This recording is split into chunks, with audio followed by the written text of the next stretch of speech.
Hi friends, നമ്മളിപ്പോൾ വിയറ്റ്നാമിലുള്ള ഒരു AK-40 shooting സ്പോട്ടിലാണ്. ഇവിടെ വന്നത് നമ്മളൊരു പുതിയ വാച്ചിനെ പറ്റി പറയാനാണ്. ആ വാച്ച് ഏതാണെങ്കിൽ വിയറ്റ്നാമീസ് വാറിൽ ഇൻട്രൊഡ്യൂസ് ചെയ്ത ഒരു ഡിസൈനാണ്.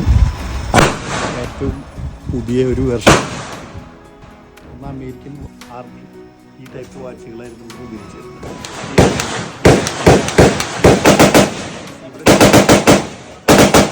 പിന്നിൽ AK-47 ആണ് ഫയർ ചെയ്തുകൊണ്ടിരിക്കുന്നത്. അപ്പോൾ ഇതിന് ഒരു അൺബോക്സിങ് വീഡിയോയും ഈ വാച്ചിൻ്റെ ഒരു സ്റ്റോറിയും കൂടിയിട്ട് എൻ്റെ വീഡിയോ വരുന്നുണ്ട്.